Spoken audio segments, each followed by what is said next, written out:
근데 이제 스가랴의 원래 히브리 원어는 제카리아인데 이 해가 그 몽골어 해하고 굉장히 비슷합니다. 어떻게 들으면 K 발음, 카 발음 같고 어떻게 보면 히읗 발음 같아요. 그래서 KH를 쓰는데 징기스 항이라고도 하고 징기스 칸이라고도 하고 하는 게 그래서 그 항이라는 말이 왕이거든요. 칸. 그래서 항이라고도 하고 칸이라고도 하는 것처럼 제하리아라고도 할 수 있고 제카리아라고도 할 수 있어요. 히브리 원어. 근데 이것은 2500년 전 사람이잖아요. 그러니까 사실은 2500년 전에 지카리아라고 불렀는지 제하리아라고 불렀는지 모르는 거예요. 우리는 사실은요. 우리말도 변하는 것처럼 정확한 발음은 알 수가 없습니다. 영어로도 제카리아라고 부르는데 오히려 몽골어가 더 제가 보기에는 원어 발음이 더 가까워요. 우리는 스가랴라고 하니까 이게 만만치 않습니다. 그래서 이제 몽골어도 번역을 할 때 저희가 최근에 번역한 지 30년밖에 안 됐잖아요. 그래서 이 용어를 번역할 때마다 우리 굉장히 고민 많이 하고 여러 나라 용어를 다 참고한 다음에 번역을 하는 거예요. 상식적으로 이건 알아두는 게 좋아요. 사도 요한의 이름 표기도 그렇죠. 히브리어로는 요하난이에요. 요하난. 칼 수도 있고 찰 수도 있는데 요하난이에요. 근데 아람어는 요하난이고 그리스어로는 요하네스. 근데 라틴어로 그죠? 근데 영어로는 이게 존이 됐어요. 이거 전혀 이렇게 좀 컨셉이 좀 안 맞잖아요, 그죠? 근데 독일어는 요하네스라고 하고 프랑스는 장이에요, 장 칼빈. 그러니까 장이 된 거예요. 스페인어로는 후안이에요, 후안. 예, 제이가 아니라 후로 발음하는데 주안. 그러니까 주안교회 영어로는 이렇게 써요, 주안이라고. 읽기로는 후안이라고 읽거든요. 근데 또 보면 이탈리아어로는 조바니, 오페라 조바니도 있죠. 네덜란드어로는 요하네스, 얀이라고 또 얀이라고 합니다. 그러니까 이게 쭉 러시아어, 근데 몽골어는 요한으로. 그러니까 우리 한국어도 요한으로 번역한 게 굉장히 좋은 번역인 거예요. 원어에 더 가까우니까. 우리가 사도 존 그랬으면 굉장히 이상했을 거 아니에요. 그죠? 장도 아니고. 그래서 이렇게 사실은 성경의 이름 용어가 이미 전 세계적으로 이렇게 굳어졌기 때문에 뭐 쉽진 않습니다. 그러나 우리가 이제 개신교에서는 스가랴로 오랫동안 130년 동안 사용했기 때문에 이거는 그냥 우리가 계속해서 쓰고 있습니다. 원래 이 스가랴의 이름 뜻은 주님께서 기억하신다라는 뜻입니다. 바벨론 포로로 잡혀갔던 이스라엘 백성들이 538년에 고레스 칙령에 의해서 70년 포로 생활을 마치고 돌아온 다음에 수룹바벨과 함께 왔거든요.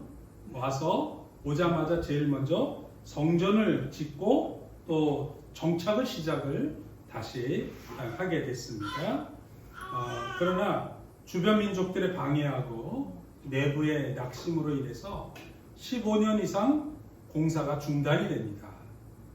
그 무렵에 스가랴가 2차 기환을 해가지고 들어오면서 영적 지도자였고 제사장 가문에서 태어난 요즘으로 말하면 이제 목사님 아들인 거죠. 그래가지고 스가랴가 돌아오면서 다시 성전 건축을 격려하고 영적 회복을 촉구하는 그런 내용들이 이 스가랴서 1장서부터 14장까지 특별히 소예언서 가운데 소선지서 가운데 가장 길어요. 내용도 굉장히 풍부하고 또 약간 우리가 큐티에 보면서 알았지만 좀 어려웠죠, 그죠? 난해한 환상들이 너무 많이 나오고 가만히 보면 또 구약의 요한계시록 같은 거예요. 신약의 요한계시록이 또 길고 또 좀 난해하고 또 환상이 많이 나오는데 스가랴서가 또 딱 그렇게 비슷하게 됐습니다. 그래서 학계 선지자가 실용적이고 또 현실적인 건축에 관한 얘기를 했다면 스가랴는 환상과 상징적인 언어로 희망과 미래를 선포를 합니다. 그래서 일단 제가 스가랴서를 요약하려니까 전체 14장을 어떤 내용을 주로 했느냐. 첫째는 성전은 하나님의 임재와 회복의 상징이니까 이것은 꼭 건축이 잘 돼야 된다 하는 것이 첫 번째 스가랴가 이 스가랴서를 통해서 전하고 싶었던 하나님의 메시지입니다. 두 번째로는 낙심되고 힘들어하는 이스라엘 백성들이 하나님의 말씀을 중심으로 해서 이스라엘 공동체가 회복이 돼야 되는데 이스라엘 민족 공동체가 회복될 때 껍데기, 건물, 또 성전 지으니까 눈에 보이는 거잖아요.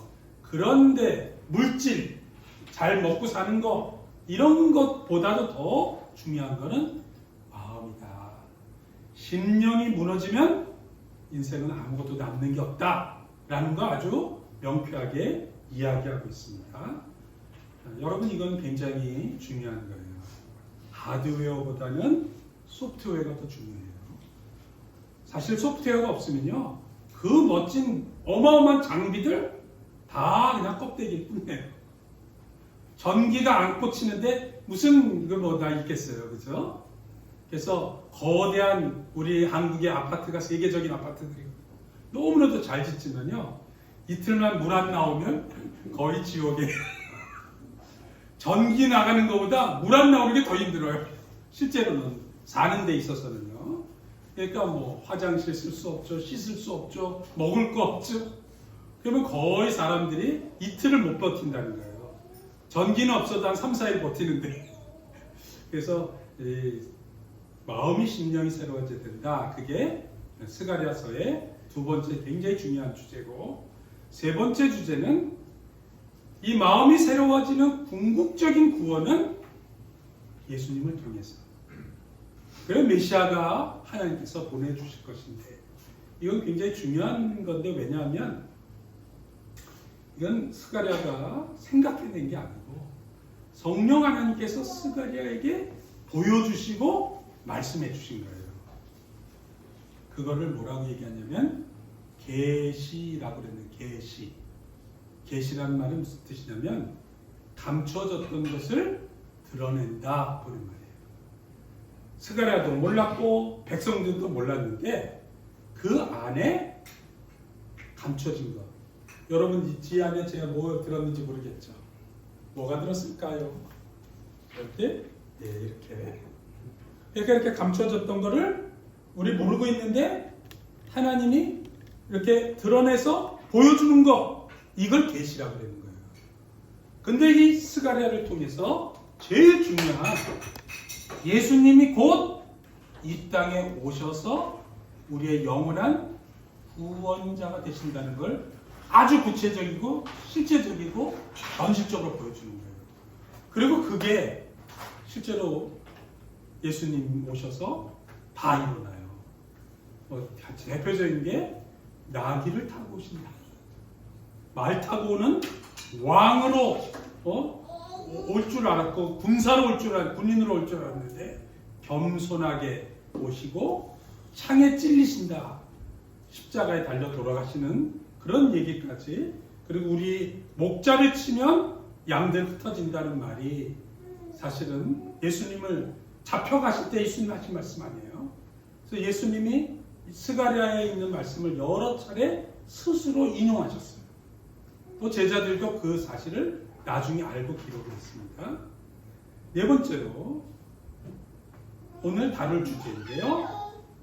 결국엔 주님의 날이 임한다. 이 주님의 날은 주일날 썬데이를 말하는 게 아니라 The Day of Lord, 전 인류의 종말, 그리고 하나님의 결정적인 구원의 날. 그러나 그것은 심판과 함께 온다는 거예요. 예수님이 오셨을 때 어떤 일이 일어났습니까? 여러분 신약성경 자세히 보면요. 당시의 종교 지도자를 심판하시는 거예요. 바리새인, 사두개인, 법률가, 서기관, 헤롯 왕까지 사실은 로마 총독까지 심판을 받습니다. 그 당시 사회를 지배하던 정신세계, 그 다음에 정치세계, 경제세계를 예수님이 오셔서 다 심판하신 거예요.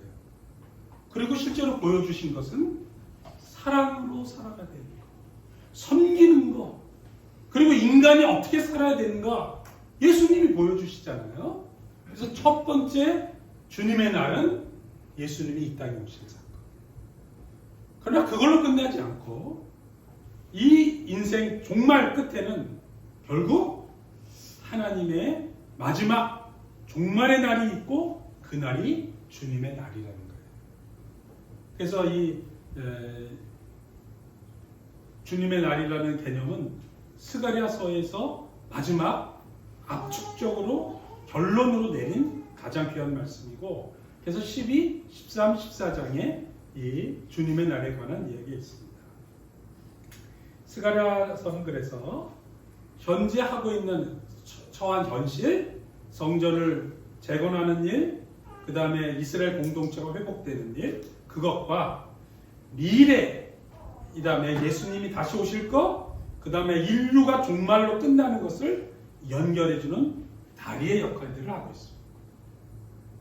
이걸 다시 우리한테 적용해보면 우리한테도 마찬가지인 거예요. 하나님의 몸된 공동체를 만들어가는 우리의 현재의 삶과 그리고 우리 미래, 종말이라고 하는 건 역사의 종말도 있고 개인의 종말도 있습니다. 우리도 언젠간 죽는 거 다 알고 있잖아요. 그죠? 그래서 이게 이 역사 말하는 종말이 굉장히 먼 얘기가 아닌 거예요. 개인의 종말과 역사의 종말이 함께 존재하고 있기 때문에 오늘 우리가 그 사이에 살고 있잖아요. 그래서 스가랴가 중요한 거는 우리의 현실적인 삶 속에서 이 스가랴가 우리 이 가르침과 우리 생활이 크게 분리되고 뜬구름 잡는 얘기가 아니고 먼 남의 나라의 얘기가 아니라는 걸 오늘 우리가 기억하고 알아야 됩니다. 그런데 실제로 스가랴 선지자 입장에서 본다면 이제 현실 얘기를 하는 거예요. 스가랴가 처한 자기의 인생은 굉장히 힘든 인생을 살았어요. 스가랴서 자체에는 스가랴가 자기가 겪은 개인 간증이 있지는 않습니다. 그러나 역사적 배경과 나중에 일어나는 그 구약의 기록들을 계속 보면 스가랴가 직면했던 어려움들이 계속 나옵니다. 그게 오늘 우리에게 주는 현실적인 교훈하고도 비슷한 겁니다. 첫째는 이스라엘 백성이 바벨론에서 포로로 됐다가 70년 만에 돌아왔잖아요. 제가 지난주에 해방에 대한 얘기, 광복절 얘기를 했습니다. 여러분 일제 36년에서 벗어난 우리나라가 얼마나 난리가 났어요. 사진에서 보는 것처럼 감옥에 있던 사람이 풀려나고 서대문 형무소 앞에서 찍은 사진들이 오늘 광복절 사진의 대표적인 사진 아니에요. 태극기 들고 대한민국 만세하면서 나는 자유다. 거기 소리 질렀던 사람은 서대문 형무소에서 나오는 독립문역 그 앞에 있었던 그 사진이에요. 백성들이 다 길거리에 뛰쳐나와가지고 막 행복했죠. 그리고 일본 천황이 항복한다는 걸 라디오로 또 방송까지 하지 않았습니까? 그러니까 당연히 해방이 되고 고국에 돌아간다 그러면 사람들은 막 꿈꾸는 것 같았다. 너무 행복했다 그러지만 그건 순간이고 바벨론에서 이스라엘까지 걸어오는 자기가 뭘 갖고 오겠어요. 그래도 그나마 자기한테 필요한 거 옷까지 뭐 이것저것 챙겼지만 그때 무슨 마차가 있었겠어요? 자동차가 있었겠어요? 들고 오느라고 오다가 아마 막 버렸을 거예요. 이거 들고 가서 뭐해? 그리고 일주일만 걸렸겠습니까? 애도 있고 가족도 있고 그러니까 사실은 포로에서 귀환이 엄청난 것 같지만 현실은 고달픈 사막의 행군이에요. 그러다 예루살렘에 딱 왔는데 예루살렘은 완전히 무너져 버렸잖아요. 먹을 것도 없고 성은 옛날에 불타서 무너진 채 그대로고 옛날 우리 할아버지가 살았던 데가 여기래. 그리고 와봤지만 뭐 다 무너져 있고 뭐 창문 하나가 제대로 있겠습니까? 무슨 뭐 먹을 게 하나 제대로 있겠습니까? 그래서 실제로는 자기가 기대했던 것과 현실은 완전히 달라서 절망하고 낙심할 수밖에 없었습니다. 이런 상황 속에서 사실은 스가랴 자신도 버티기가 어려운데 절망한 이 백성을 격려해야 된다는 영적인 부담까지 자기가 짊어진 거예요. 스가랴가. 나 한 가족 챙기기도 벅찬데 실제로는 이스라엘 민족을 향한 제사장 역할을 하라고 하나님의 말씀을 대언하라고 하니 얼마나 사실은 벅찼겠어요. 이게 이제 첫 번째 가졌던 고민이고 거기다가 사마리아인들과 주변 민족들이 성전 재건을 적극적으로 방해합니다. 에스라서 4장에 보면 이렇게 나와요. 외부의 적대 세력들이 정치적 압력, 거기다 민족 간의 갈등이 외부에서 고향이라고 찾아 들어오니까 거기 자리 잡고 있던 사람들이 니들이 굴러온 돈이 어디야? 그리고 오늘날 팔레스타인에서 이스라엘과 팔레스타인 사람들이 레바논, 뭐 헤즈볼라, 하마스 이게 다 그때부터 지금까지 이어지는 그 복잡한 일이에요. 그러니 뭐 귀한 공동체가 고향에 왔지만 현실은 완전히 난장판인 거예요. 니들 여기 앉지 마. 너 누가 왜 들어오라고 그랬어? 너 등기부 있어? 뭐 아마 발도 들이기 전에 막 난리가 났을 거예요. 그래서 강한 공격과 방해에 맞설 수밖에 없었어요. 거기다가 백성들은 자기 성전 재건보다는 먼저 내가 먹고 살아야 된대 라고 생각을 하는 겁니다. 사실 요즘 뭐 현실적인 얘기를 해봐요. 직장 다녀서 월급 받고 일요일날 출근하라고 그러면 거기 가지 말고 얘네 되게 주일날 와 그렇게 얘기하기가 쉽지 않잖아요. 그럼 네가 그 사람 책임질 거야? 그죠? 스가랴 입장에서 성전과 하나님 앞에서 우리가 바로 예배드리고 신앙생활 합시다 그런다 하더라도 아이 제사장님 그런 소리 하지 마소. 나 지금 우리 애가 아침 우유도 못 먹고 지금 굶어 있어서 내가 어디라도 가서 산딸기라도 따다가 애 밥 요기를 해야 돼요. 풀뿌리라도 끊어야 돼요. 일용직이라도 해야 돼요. 그러면 사실 만만치 않은 얘기예요. 거기다가 일부에서는 영적으로 게으르죠. 이기적이죠. 그리고 죄악이 또 현실적으로 있었습니다. 그러다 보니까 외부는 반대하죠. 내부에서는 무기력하죠. 그러니 뭐 얘기가 안 되는 거죠. 성경에 보면 그들이 듣기를 싫어하여 등을 돌리며 듣지 아니하려고 귀를 막으며 그 마음을 금강석같이 단단하게 해서 율법과 만군의 여호와가 그의 영으로 옛 선지자를 통해 전한 말을 듣지 아니하므로 라는 말이 스가랴에 나오는 거예요. 그러니까 그만큼 스가랴 입장에서 볼 때는 현실이 너무 어려워요. 마지막으로는 지도자들이 겪는 외로움들이 있습니다. 뭐 길게 설명 안 해도 다 아시죠? CEO들이 갖는 아픔들, 그 다음에 제사장으로 갖는 영적 고독함들, 특별히 구약 성경에는 예언자들의 외로움이 굉장히 컸다는 기록이 끝없이 나옵니다. 선지자서 스가랴가 백성의 영적인 무관심과 완고한 마음에 직면하는 고통을 겪습니다. 이때 스가랴가 할 수 있는 게 뭐겠습니까? 그리고 이 스가랴가 현재 겪고 있는 이 고통이 남의 얘기가 아니잖아요. 우리들도 사실은 하고 싶은 것도 있고 갖고 싶은 것도 있고 또 이랬으면 좋겠는데 라고 하는 가정의 문제도 있고 직장의 문제도 있고 미래에 대한 불안도 있고 인간 관계의 문제도 있고 현실적인 어려움들이 막 있는 거예요. 거기다가 나한테 또 지워진 짐들이 또 있잖아요.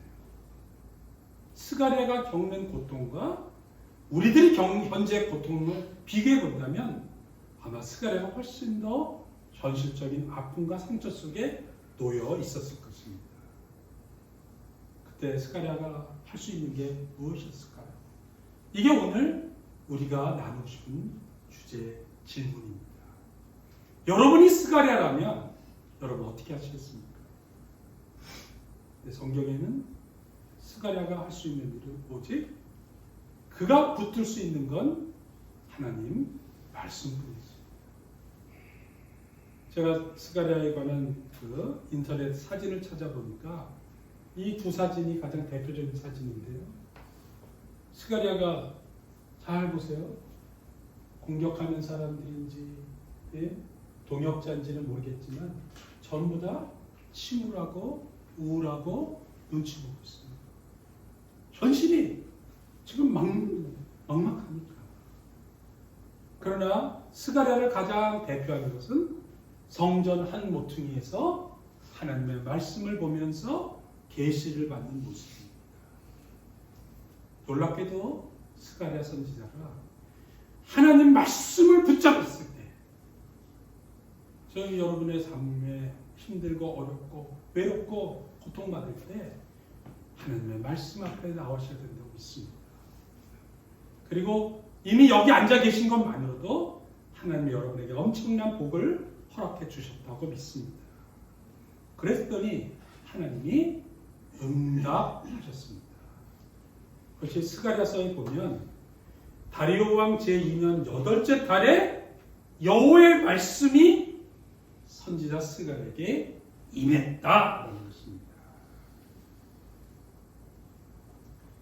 그리고 또 3개월 뒤, 그러니까 8째 달에 했잖아요. 8째 달에. 근데 또 11째 달에 또 하나님의 말씀이 임했습니다. 3개월 간격으로 하나님께서 한 번 더 귀한 말씀 주시고 두 번째 더 귀한 말씀을 주셨어요. 근데 그것을 스가랴가 뭐라고 고백을 하고 기록해놨죠? 여호와께서 내게 말하는 천사에게 읽어봅시다. 시작. 선한 말씀, 위로하는 말씀으로 대답하시더라. 아멘. 하나님이 나한테 선한 말씀과 위로하는 말씀으로 대답해 주시는 것, 이게 진짜 우리 인생의 가장 중요하고 큰 위로입니다.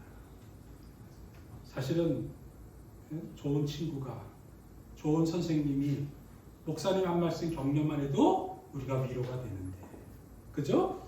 친척의 따뜻한 말 한마디도 위로가 되는데, 하나님께서 내게 깨닫게 해주시고 그리고 말씀을 주시고, 그리고 또 예배를 드리는 중에, 성경을 읽는 중에, 우리 큐티 묵상을 하는 중에 하나님이 나한테 내 마음속에 깨달음이 오게 하는 거예요. 여러분, 하나님의 말씀으로 인해서 깨달아지는 거, 이게 진짜 믿음인 것입니다. 우리가 추구할 일이 바로 이 스가랴가 가졌던 태도고 본받을 점입니다. 그래서 오늘 제가 여러분에게 정말 강조하고 싶은 것은 스가랴가 하나님께 매달려 받은 이 선한 말씀과 위로하는 말씀의 응답이 우리도 이루어지기를 바랍니다. 여러분 한 사람 한 사람의 삶 속에 때로는 직장에서 너무 고달플 때, 또는 가정 문제로 막 머리가 아파서 잠이 안 올 때 하나님께서 선한 말씀과 위로하는 말씀으로 응답해 주시기를 축원합니다. 그러면 스가랴가 하나님께 받은 응답이 무엇이었습니까? 그것을 여러분 오늘 나누는 주제입니다. 그것은 주의 날이었습니다. 주의 날, 주님의 날. 오늘 방금 읽은 우리 본문 말씀에 보면 만군의 여호와의 날이 이르리라. 여호와의 날이 이르리라. 근데 여호와라는 말이 하나님의 이름이기 때문에 구약 성경에서는 여호와라고 쓰고 읽질 않았어요. 그리고 나중에 전부 다 그거를 뭐라고 번역했냐면 주님이라고 번역했어요. 로드, 아도나이. 이름은 여호와인데 읽기는 아도나이라고 부르는 거예요. 그래서 여호와의 날이라는 말은 다 주님의 날 또는 주의 날 그런 거예요. 만군의 여호와의 날이 이르리라. 그리고 오늘 14장 1절에서 또 오늘 읽은 본문에만 그날에는 on that day라는 이 그날에는 그날이 오면 그날에는 그때라는 말이 4번 나오는데요. 14장에만 무려 10번 계속해서 나옵니다. 근데 14장에만 나오는 게 아니라 13장에도 12장에도 계속해서 그날에 주님의 날에 계속 나오는 거예요. 그리고 놀랍게도 이 말씀은 신약 성경에도 그리고 또 데살로니가 전서에도 그리고 또 계시록에도 이어져서 계속해서 나옵니다. 그래서 이 주님의 날이라는 이 개념이 성경 전체에 굉장히 중요한 주제가 되고 있다. 그런데 이것은 기독교 전체 가치와 시간관 안에서 이 주님의 날이 굉장히 중요한 개념으로 우리에게 들어옵니다. 기독교의 시간관은 직선적이고 종말적인 역사를 갖고 있습니다. 저 어렸을 때는요, 한국에서는 윤회 사상이 불교의 영향을 받아서 있었어요. 몽골에 갔더니 몽골도 윤회 사상, 윤회, 돌아가는 거예요. 사람이 죽었다가 다시 뭘로 태어날지 모른다는 거예요. 벌레로도 태어날 수 있고 강아지로도 태어날 수 있어요. 그래서 살생하지 말라고 그래요. 우리가 막 힘들고 어려우면 내가 전생에 내가 이 땅에 태어나기 전 옛날 전생에 내가 오늘 있기 전생에 내가 무슨 죄를 져가지고 오늘 내가 이렇게 고생하냐 그렇게 또 얘기하는 이런 얘기 많이 우리 있었잖아요. 그리고 그거를 요즘 어디서 많이 이렇게 부추기냐면 드라마나 영화 같은 데서 마치 그죠? 전생이 있었던 것처럼 그렇게 황당한 판타지를 많이 만들어내는데 기독교는 직선적인 시간관입니다. 뭐 여러분 뭐 설명 많이 안 해도 예수님의 탄생으로 인해서 BC와 AD로 나눠지잖아요. 몽골이 참 훌륭한 나라예요. AD를 우리의 시대 그렇게 만화의 위라고 그러잖아요. 만화의 위. 이게 우리의 시대라는 말인데 여기 안노 도미니는 도미니가 주님이거든요. 라틴어로. 그래서 주님의 시대라는 말이에요. 예수님이 오신 후라는 개념이죠. 여기는 아예 그냥 예수님 오기 전이니까. 근데 성경의 흐름은 창세기 하나님이 세상을 만드시고 인간이 불순종해서 타락한 다음 구속을 위해서 하나님께서 독생자 예수를 이 땅에 보내셔서 십자가에 죽게 하심으로 부활, 다시 살아나신 이 사건이 하나로 묶여진 거예요. 그래서 예수님의 오심이 역사의 가장 분기점이 된 거죠. 그리고 지금은 예수님이 다시 오실 때와 지금 시대, 그걸 교회 시대라고 그랬는데 지금 우리가 살고 있는 이 시대를 말합니다. 이 시대에 지금 우리가 살고 있고 예수님이 다시 오시면 최후의 심판이 있고 이게 계시록 21장에 있는 거죠. 그리고 궁극적으로는 새하늘과 새 땅을 만드시고 하나님께서 영원히 다스리신다. 물론 이 땅에서 지구에서 다스린다 그런 개념은 아니에요. 훨씬 더 큰 우주적인 개념으로 하나님이 다스리시는 거죠. 그리고 우리는 천국도 여러분 너무 이렇게 어느 하늘에 있나 별자리에 있나 그런 개념이 아닙니다. 우리의 상상을 훨씬 초월하는 초우주적인 공간과 하나님의 계획 안에 우리가 있는 것입니다. 절대자라고 하는 게 그런 거예요. 그래서 이 정신이 우리 안에 쭉 있습니다. 그런데 하나님께서 이 스가랴에서 보여준 이 말씀과 계시록에서 보여준 이 말씀이 거의 놀랍게도 일치해 가는 것입니다. 그래서 우리가 좀 더 분명하게 하나님 나라에 대해서, 특별히 주님의 날에 대해서 이렇게 개념을 잘 정립할 수 있게 되는 것입니다. 그래서 오늘 제가 일부러 좀 어려운 것 같지만 이것을 우리 교인들이 꼭 알아야 되겠다 해서 말씀을 나눴습니다. 여러분이 아마 요거는 제가 요 도표를 하나 여러분에게 보여드릴 수 있으니까 지금 다 제가 일일이 다 설명하기에는 너무 시간이 많이 가서 하진 않겠습니다. 그러나 그날은 하나님의 심판이 있습니다. 그럼에도 불구하고 예수 그리스도를 통해서 우리는 소망과 주님의 은혜를 입게 되는데, 여기서 여러분이 알아야 되는 건 모든 사람이 구원받는 게 아니고 하나님의 선택받은 사람, 용서받고 죄사함을 받고 십자가의 은혜를 입은 사람만이 구원받는다는 사실입니다. 그래서 함부로 살면 안 되는 것이죠. 하나님의 은총을 입어야 되는 것이고, 우리는 정결하고 구별된 거룩한 삶을 살아가야 되는 것입니다. 그런데 주님이 주님의 구원받은 백성들을 통해서 하나님 앞에 경배하고 예배드리는 삶으로 전환된다는 것입니다.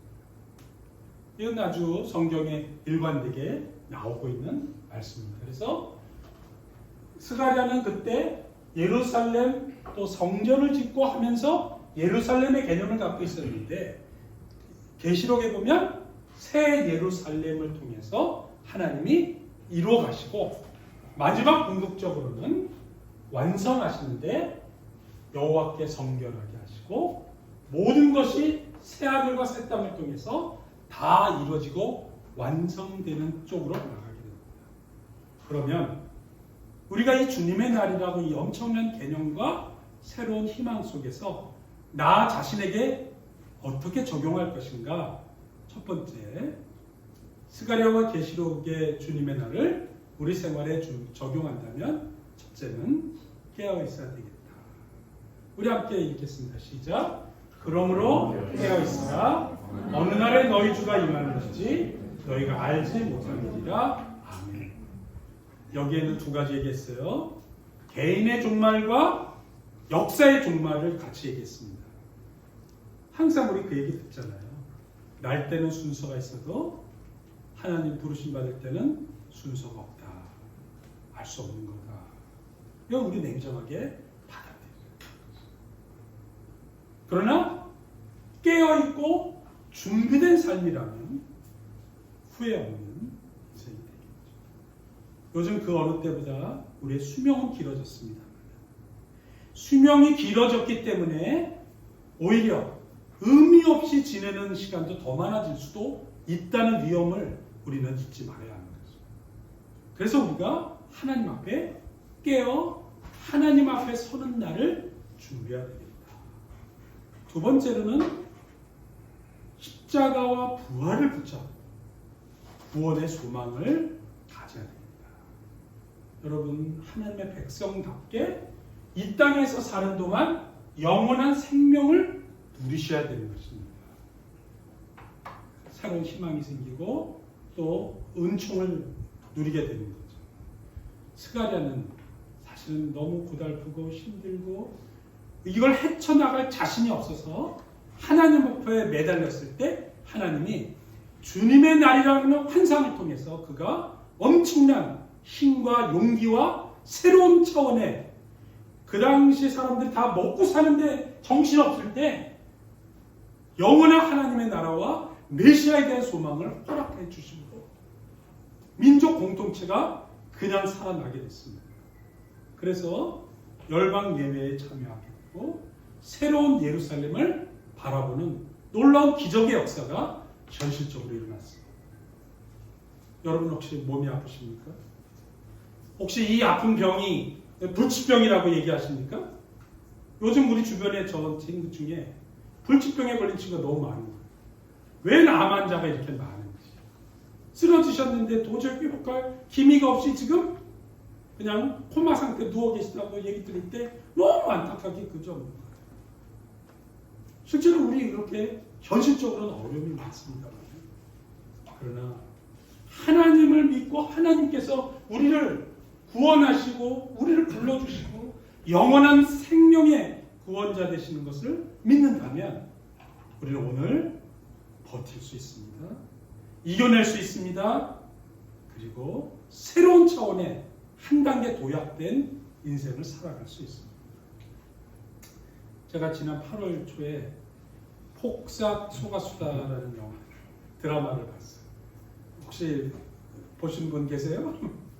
한번 몽골 사람들이 더 많이 봤네. 번쩍 한번 들어보세요. 보신 분. 우리 한국 분들이 별로 안 봤나?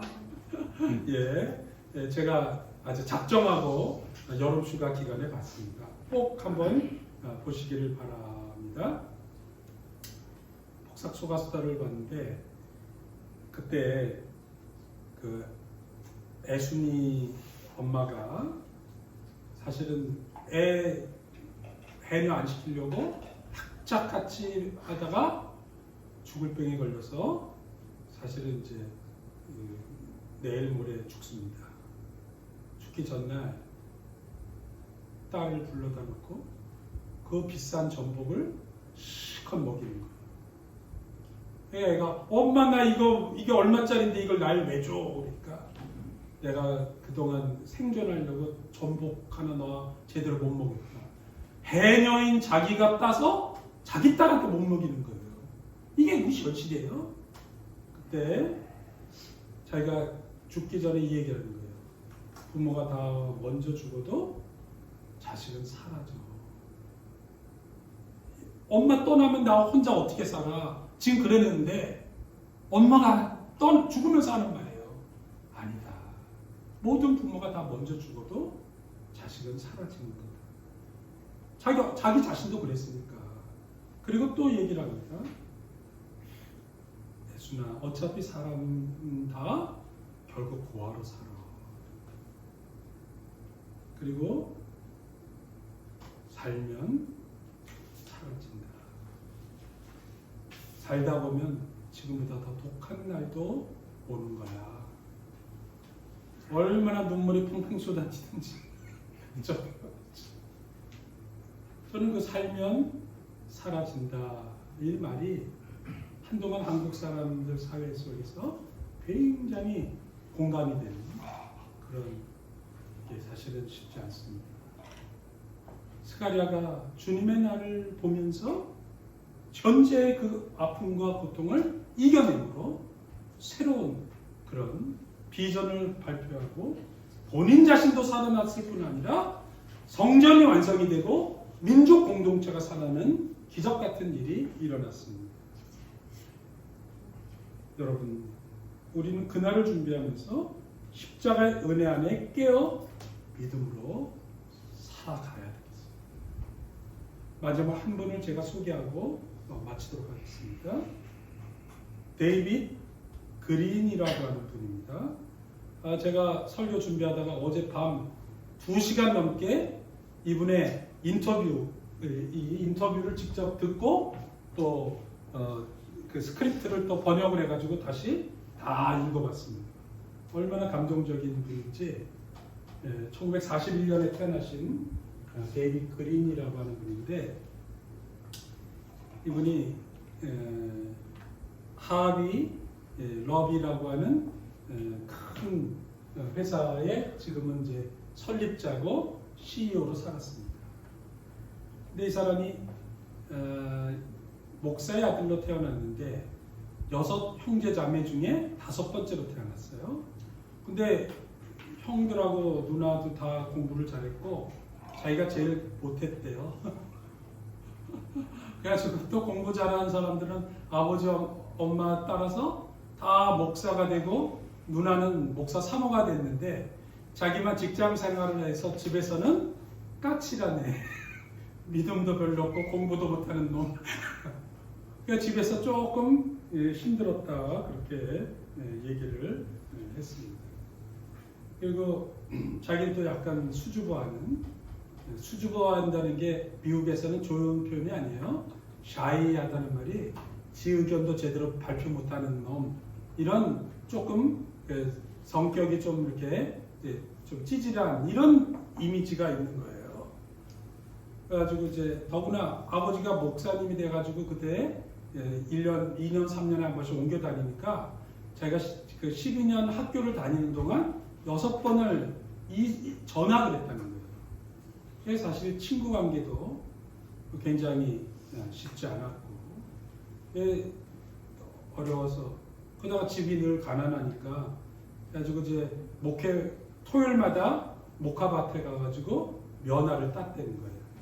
그러면 이제 알바한 거죠, 알바. 그럼 뭐 사실 그 밭에서 면화를 이렇게 따봐야 얼마나 돈 벌었겠어요. 하여간 자기는 중고등학교 때 늘 그거를 오랫동안 했다고 그러고 그거 하니까 또 공부를 더 못했겠죠. 옷도 늘 사람들한테 얻어 입었고 교인들이 주는 음식이나 채소 같은 거 받아다가 먹고 그렇게 살았다고 합니다. 그러다가 사업 시작을 600달러인가 돈을 얻어가지고 대출받아서 처음 사업을 시작을 했는데 일이 잘 되다가 폭삭 망했어요. 그래서 부도 위기를 또 두세 번 겪고 그때 저희가 하나님 앞에 매달려서 하나님 제가 어떻게 해야 되겠습니까? 하고 하나님께 매달렸더니 하나님께서 네가 하려고 하지 말고 내가 너와 함께 하겠다. 같이 하겠다. 특별히 이 사업은 하나님의 사업이다 라고 하는 확신을 주셨다고 합니다. 그래서 하나님께 다 맡기고 그러면 앞으로 내가 여기서 받는 이익을 나는 한 푼도 안 갖겠습니다. 그렇게 그랬답니다. 하나님 나를 살려주시고 우리 회사를 키워주시면 나는 이 회사의 이익을 갖고 않겠습니다. 다만 일한 월급만 주세요. 월급을 100억을 벌면 100억의 순수입이 내 거가 되는 거예요. 사장님이 내 거가 되잖아요. 근데 내가 오너가 아니니까 나는 연봉을 1억 측정하면 월 1,000만 원만 받고 나머지 99억은 하나님의 일에 쓰겠습니다. 라고 결정했어요. 놀랍게도. 그리고 그 100억 수입의 순이익의 10분의 1은 당근 교회로 헌금하고 그러면서 평생을 일을 했는데 이 사람이 재작년 매출액이 10조 6천억 원 그리고 900개가 넘는 매장을 미국 전역에 운영하고 있습니다. 그래가지고 오랄 로버츠 대학에 2억 1천만 달러를 기증했다. 기증하면서도 학교 내가 소유하지 않겠다 그렇게 얘기를 하고요.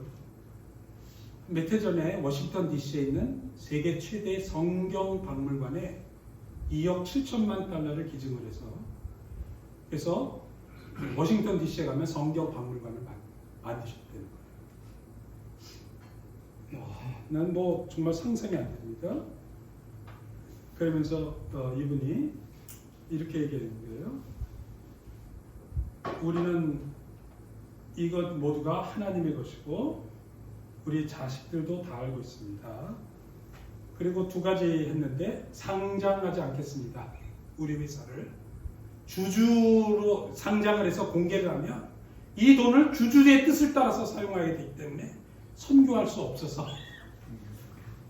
나머지 이 돈은 다 하나님 일에 써야 되는데 주주 눈치를 보면 안 되니까 나는 월급만 받고 모든 걸 선교하겠다고 쓰는 거예요. 그래서 상장하지 않겠다. 그렇게 얘기하고 최근 몇 해 전에 이 회사의 모든 재산을 100% 신탁하겠다. 자식에게 물려주지 않고 별도의 신탁회사에게 다 맡기고 이 신탁회사가 앞으로 다 결정하도록 하겠다. 여러분, 여러분 그냥 인터넷에 검색하셔서 이분의 스토리를 저보다 훨씬 더 자세하게 듣길 바랍니다. 그리고 이분의 하나님께서 함께 하시고 이분이 가졌던 그 철학과 하나님 안에서 받았던 은혜, 실패와 절망과 좌절 속에서 하나님 앞에 약속하고 그 삶을 지켜낸 사람이 하나님 앞에 어떻게 살았는가를 여러분 보시는 여러분 되기를 바랍니다. 스가랴를 통해서 주님의 날에 비전을 주시고 그리고 그것이 성경을 통해서 메시아의 예언과 그리고 요한계시록까지 이어지는 기독교의 근간이 된 것처럼 우리의 삶 속에 스가랴의 승리와 스가랴의 환상과 스가랴의 놀라운 믿음이 오늘 우리의 믿음이 우리의 태도가 되기를 주님의 이름으로 축원합니다. 기도하겠습니다. 주님의 날이 반드시 이 마음으로 깨어있게 될 것을 명하신 아버지, 스가랴의 고통과 아픔과 하나님께 매달렸던 간절함이 우리의 것이 되게 해주시고 우리도 스가랴처럼 주님의 날을 의식하며 승리하게 도와주옵소서. 예수님의 이름으로 기도합니다. 아멘.